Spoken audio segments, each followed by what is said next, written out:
À la une de cette édition du journal, après 25 ans de présence en RDC, la MONUSCO quittera définitivement le pays au plus tard à la fin de l'année 2024. Cela a été dit lors d'un point de presse organisé dans l'après-midi de ce samedi entre le gouvernement congolais et la mission onusienne. Et en sport, comme deuxième sujet de ce sommaire, le rendez-vous du football continental a débuté ce samedi. Cannes, Côte d'Ivoire, les matchs d'ouverture a opposé le pays hôte à la Guinée-Bissau. Bonsoir à tous et bienvenue dans ce journal. Le ministre des Affaires étrangères, Christophe Lutundula, a fait savoir au cours d'un point de presse organisé conjointement avec la chef de la MONUSCO que la RDC se bat pour que le retrait de la MONUSCO soit effectif d'ici la fin de l'année 2024 et ce, dans le respect du plan de désengagement. Ce plan prévoit notamment le départ de 2000 militaires onusiens d'ici avril 2024, ce qui fera passer leur effectif de 13 500 à 11 500 hommes. Ça se fera aussi en 3 phases, d'abord au Nord Kivu, puis le Sud Kivu et enfin en Ituri. Une évaluation interviendra à chaque étape. Et l'adoption par le Conseil de sécurité de la résolution 2717 entérinant un plan de retrait discuté à plusieurs reprises avec le gouvernement congolais dans un point de presse conjoint. Tenu à ce jour, le vice-premier ministre, ministre des Affaires étrangères Christophe Lutundula et la chef de la MONUSCO Bintou Keïta ont présenté quelques lignes sur ce plan des désengagements réussis de la mission onusienne. Selon Bintou Keïta, le retrait de la mission onusienne du sol congolais a entamé sa première étape au Sud Kivu jusqu'au 30 avril prochain. Ceci conduira le Conseil de sécurité des Nations Unies à une évaluation avant d'entamer la seconde phase qui concerne la province du Nord Kivu et puis la troisième l'Ituri. Il y a un processus, une fois que la décision est faite entre les FARDC et la force, il y a un compte à rebours et le compte à rebours a déjà démarré et fait en sorte que cette base elle sera complètement fermée à un moment de l'été et si j'ai bien compris, ça sera le 15 février au plus tard. Le chef de la diplomatie congolaise a indiqué que la RDC s'est engagée à respecter les plans séquencés et coordonnés du retrait de la MONUSCO. Pour Christophe Lutundula, à dater du 1er juillet 2024, les effectifs de la MONUSCO seront réduits à 11 500 militaires, 600 observateurs militaires et officiers d'état-major, 443 policiers et 1260 membres d'unités des polices constituées. Ça a commencé parce que nous parlons du retrait du Kivu, à partir du Kivu. Et nous travaillons parce que ce n'est pas par un claquement de doigts qu'on retire des troupes, quelles qu'elles soient. Il y a la préparation matérielle, il y a une série de conditions sécuritaires, il y a la relève et tout. Donc, nous sommes dans cette perspective-là. Le gouvernement congolais et la MONUSCO se sont convenus que l'une des priorités de la mission onusienne reste la protection efficace, rapide, dynamique et intégrée des populations civiles menacées des violences physiques en prenant toutes les mesures nécessaires. Et les messages de félicitations à Félix Tshisekedi pour sa réélection sont toujours à la une. Les derniers en date, c'est notamment celui du gouverneur de l'Ituri, Johnny Luboya Kachama. Je propose de le suivre.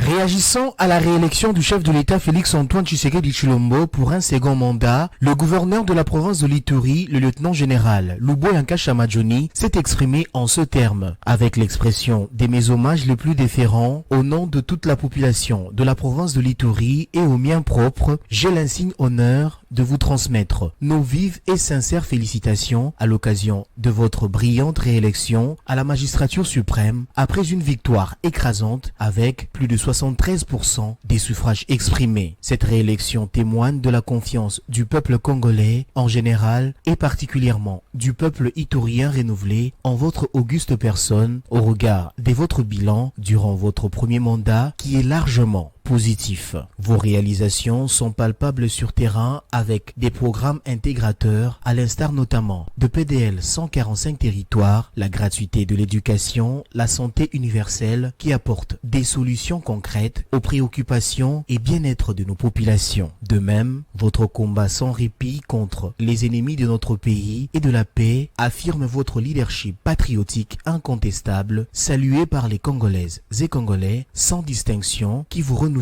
leur confiance pour poursuivre l'œuvre entreprise. Enfin, ayant constaté votre sens de leadership avéré et le signal fort du patriotisme, le peuple iturien est déterminé à vous accompagner durant les 5 prochaines années de votre second mandat pour matérialiser davantage votre vision de l'émergence de la province de l'Ituri et de toute la République démocratique du Congo. À l'occasion du nouvel an 2024, au nom de la population iturienne et au mien propre, je souhaite à votre autorité les vœux le meilleur de prospérité, de longévité, de bonheur et de paix. Ce message exprime notre soutien moral et spirituel à l'égard des actions que vous menez en faveur du retour de la paix durable et du développement intégral pour l'intérêt du peuple iturien. Veuillez agréer, Excellence, Monsieur le Président de la République, chef de l'État, l'expression de nos hommages les plus déférents. Que vive l'an 2024, fête à Bunia le 10 janvier 2024, Luboy Nkashama Johnny, lieutenant général. Et l'autre message de félicitations, c'est celui du chef de secteur de Gombari, Sa Majesté Paulin Kombo Maro Isabo, président des chefs coutumiers du territoire de Ouatsa. Ce dernier a salué la décision de la Cour constitutionnelle validant les résultats de l'élection présidentielle du 20 décembre dernier organisée par la CENI. Il affirme que Félix Tshisekedi est le choix de la population du Haut-Uélé, surtout pour ses réalisations dans le cadre du projet de développement de 145 territoires. Nous sommes dans la province du Haut-Uélé, précisément dans le territoire du Ouatsa. Des œuvres de Félix Antoine Tshisekedi Tshilombo parlent à sa place. En témoigne Sa Majesté Paulin Kombo Maro, chef du secteur de Gombari. Cette province n'a pas été oubliée. Dans le cadre du programme de développement de 145 territoires, plusieurs innovations ont été observées dans chacune des entités du territoire du Ouatsa, avec l'accompagnement de tous les chefs coutumiers de ces territoires, déterminés à accompagner le président de la République réélu dans son quinquennat. Nous avons été tous derrière le chef de l'État pour sa campagne. Et comme je l'ai dit, vous pouvez lire même sur les altères principaux dans tous les centres de notre entité que le chef de secteur Gombari était derrière le chef de l'État et battait campagne pour M. Félix Antoine Tshisekedi Tshilombo. Et face aux agitations politiques qui s'observent en cette période post-électorale, Sa Majesté Paulin Kombo Maro Isabo appelle sa population de Gombari à faire confiance au chef de l'État et à ne pas prêter oreille aux ennemis de la paix qui veulent troubler la quiétude de la population congolaise. Notre population doit avoir confiance à notre administration et au président de la République qui veut la paix et le développement sur toute l'étendue de la République. Le chef du secteur de Gombari a profité de l'occasion pour saluer l'arrêt de la haute instance judiciaire, confirmant ainsi le résultat de la présidentielle dernière. Et la Ligue des jeunes de la Convention des démocrates chrétiens rénovée dit non à l'invalidation de son autorité morale Jean-Philibert Mabaya par la CENI, une invalidation qu'elle juge du reste injuste devant la presse. Elle a exprimé sa désapprobation, demandant à la CENI de revenir sur sa décision.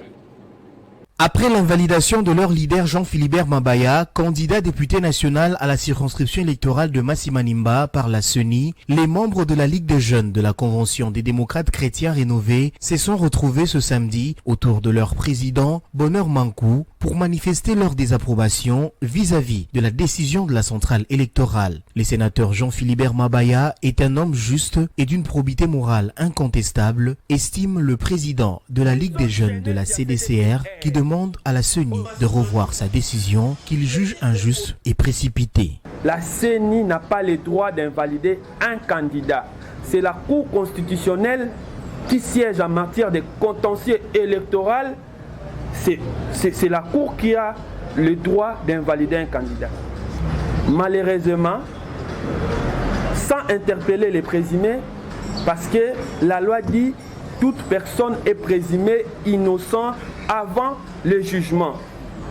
Malheureusement, Au lieu que la CENI interpelle les sénateurs Mabaya, à notre grande surprise, nous avons vu que le nom de notre président figure dans la liste des gens que la CENI considère comme les tricheurs. Alors cette décision risque de discréditer le processus si la CENI tarde de revenir sur cette décision, qui n'est pas bonne. Le président de la Convention des démocrates chrétiens rénovés, le sénateur Jean-Philibert Mabaya, dont la candidature a été invalidée par la CENI, est pourtant parmi les premiers à avoir pris la parole pour dénoncer les irrégularités constatées lors des élections du 20 décembre. Mais comment comprendre cette décision de la CENI, s'interroge le président de la Ligue des jeunes de la CDCR. Et puis les chantiers de l'orphelinat officiel de Moussompo et du bâtiment de la direction des recettes du Lualaba ont fait l'objet de la visite d'inspection de la gouverneure du Lualaba, accompagnée des membres de son gouvernement ce samedi 13 janvier. Si à niveau l'orphelinat consacré aux filles et tout est fin prêt. Sur le chantier de l'immeuble à 4 niveaux de la DRLU, Fifi Masuka n'a pas caché son inquiétude auprès des responsables de l'entreprise à pied d'œuvre sur la lenteur observée ces derniers temps dans l'évolution des travaux.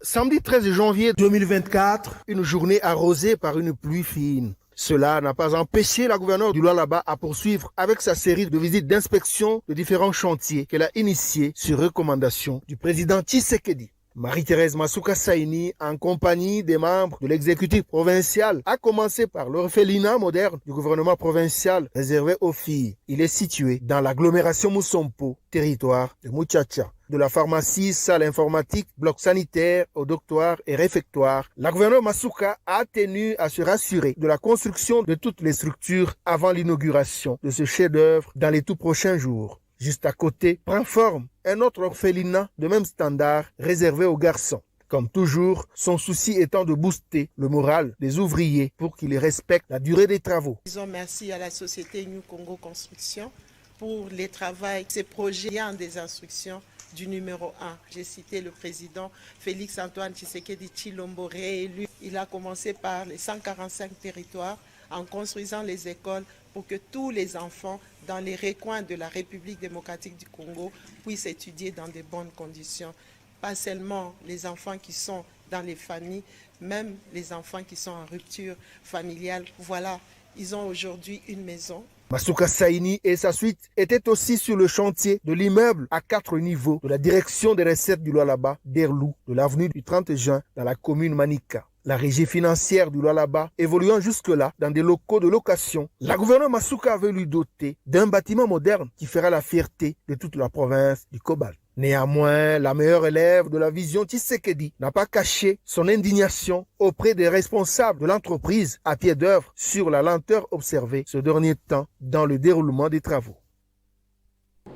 Et dans la province du Haut-Lomami, à présent, la gouverneure Yumba Kalenga Mushimbi a mis tous les moyens en œuvre pour la réparation d'une drague dans le territoire de Malembankulu. Les travaux sont en pleine exécution. D'ici quelques jours, cet engin sera opérationnel sur le fleuve Congo. Depuis longtemps, les territoires de Malembankulu et Bukama avaient bénéficié d'une drague afin d'éviter un arrêt brusque du trafic maritime dû au manque d'outils de travail. Vu la nécessité, la gouverneure du Haut-Lomami, honorable Dr Yumba Kalenga Mushimbi Isabelle, à travers le ministre des Infrastructures, a mis tous les moyens pour mettre cet engin en service. Le problème d'ensablement se situe sur la ligne du fleuve Congo, où les courants et les profondeurs naturelles du fleuve sont faibles et ne favorisent pas la navigation des bateaux de haute mer. Ainsi, ces services techniques a le devoir d'approfondir cette partie du fleuve par les dragages afin de la rendre accessible aux navires. Notons que le dragage est un terrassement réalisé sous eau grâce aux engins spécifiques. Il a pour but d'offrir des profondeurs requises pour la navigation. Les travaux d'entretien évoluent normalement, a dit l'un des techniciens qui est sur place à Malembankulu. Rappelons que c'est depuis 2006 que cet engin à grande importance a été abandonné à son triste sort. Mais vu sa nécessité, Yumba Kalenga Mushimbi Isabelle, gouverneur, a mis ses moyens. Une gestion basée sur les résultats. Et en justice à présent, en prestation de serment ce samedi des huissiers de justice à la cour d'appel de Kinshasa-Matete. Ils sont au total au nombre de 59 à prendre part à cette cérémonie devant le président de la Chambre provinciale des huissiers et d'autres personnalités. Cette prestation de serment intervient après une année de leur stage et après avoir satisfait aux conditions prévues par la loi. La cérémonie s'est déroulée au siège de la cour d'appel et parquet général de Kinshasa-Matete dans la commune de Limete. Au total, 59 huissiers des justices sont concernés à cette cérémonie de prestation des serments en présence du président de la Chambre provinciale des huissiers et d'autres personnalités. D'exercer mon ministère et de remplir mes fonctions avec confiance, probité, honneur et objectivité. À en croire ces huissiers de justice, ils ont été admis à cette cour, notamment après avoir satisfait aux conditions prévues par la loi. Un huissier de justice, c'est un officier public et ministériel. L'huissier de justice a pour rôle essentiellement de pouvoir exécuter les décisions de justice. Et les compétences ou les attributions d'un huissier de justice sont prévues par l'article 13 de la loi numéro 16/011 du 15 juillet 2016 portant création et organisation de la profession d'huissier de justice. La loi dispose que l'huissier de justice est compétent pour rédiger les actes, pour instrumenter, pour pouvoir signifier les actes et les exploits. L'huissier de justice est également compétent pour pouvoir exécuter toutes les décisions de justice. La loi lui reconnaît également la compétence de pouvoir dresser des procès-verbaux et même de proter. Donc toutes ces compétences telles que prévues par la loi, l'huissier de justice est qualifié de pouvoir poser ces actes. Après la prestation des serments, ces huissiers de justice ont bénéficié des mots d'encouragement du président de la cour d'appel de Kinshasa-Matete. Lutte contre la malaria, c'est parti avec la campagne de distribution gratuite des moustiquaires imprégnés d'insecticides à Kinshasa. C'est le vice-ministre de la Santé publique, Hygiène et Prévention, Serge Emmanuel Olen, qui a donné le coup d'envoi ce samedi à l'Institut national pilote d'enseignement des sciences de santé. Organisée par le ministère national de la Santé et les SANRE, en collaboration avec les partenaires techniques et financiers, cette campagne se déroulera du 13 au 20 janvier 2024. Pendant 7 jours, des agents commis à la distribution passeront porte à porte pour doter à chaque ménage cet outil efficace pour la lutte contre la malaria. Serge Emmanuel Olen a indiqué à cette occasion que le gouvernement congolais compte introduire au courant de cette année les vaccins des nourrissons et des enfants contre le paludisme dans le paquet interventionnel de lutte anti-paludique. Avant de souligner que la lutte contre la malaria est le cheval de bataille du chef de l'État, Félix Antoine Tshisekedi Tshilombo, à travers son méga programme de couverture santé universelle. J'ai l'honneur de lancer la campagne de distribution gratuite de 7 273 447 moustiquaires imprégnés pour une population estimée à 13 682 715 habitants répartis dans 2 533 851 ménages. 8057 trinômes en 7 jours afin de confirmer les performances de l'initiative faire reculer le paludisme en République démocratique du Congo. Rassurez-vous, cette campagne de distribution gratuite va couvrir tous les ménages de la ville de Kinshasa et partant permettre à tout le monde de passer toute la nuit sous la moustiquaire imprégnée d'insecticides. Les chefs des ménages sont appelés à accueillir les relais communautaires groupes en trinômes qui vont passer porte à porte en vue de leur remettre les moustiquaires tout en respectant la clé des répartitions relatives à la taille de chaque famille. Le vice-ministre de la Santé a symboliquement distribué les moustiquaires imprégnés à quelques ménages se trouvant au sein de l'Institut national pilote d'enseignement des sciences de santé. Et pour terminer le sport à présent, c'était le jour le plus attendu sur le continent par les amoureux du football. Le go de la 34e édition de la Coupe d'Afrique des Nations a été donné ce samedi au stade d'Embimpe avec une cérémonie haute en couleurs. Sur le terrain, la Côte d'Ivoire va donner le coup d'envoi de cette CAN en affrontant la Guinée-Bissau.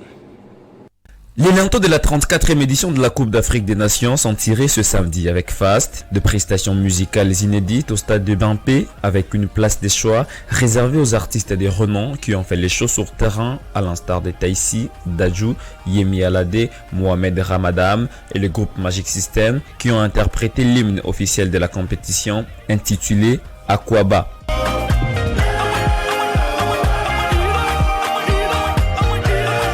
Cette CAN a permis à plusieurs nations de mettre en vitrine leurs traditions, y compris la RDC. Les léopards ont été accueillis chaleureusement hier lors de leur atterrissage à San Pedro. Tous les 4 pays qui composent le groupe F sont déjà arrivés à San Pedro et ont fait la reconnaissance de la pelouse du stade Laurent Pocou avant de lancer le bal mercredi 17 janvier.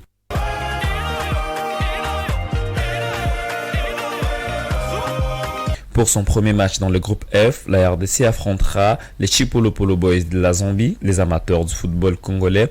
Attendons de voir ce que les Léopards vont proposer en termes de jeu après avoir passé 10 jours de préparation à Abu Dhabi. Place au rappel des titres à présent.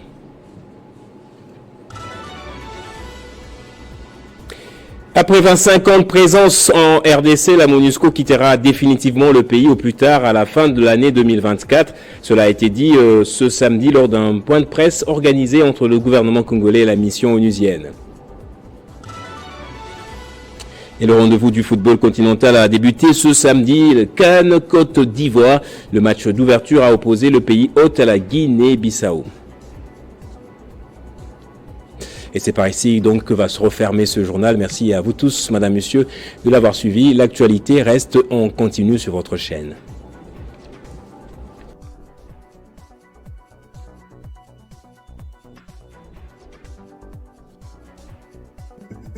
Retrouvez toute l'actualité en continu sur www.tele50.cd.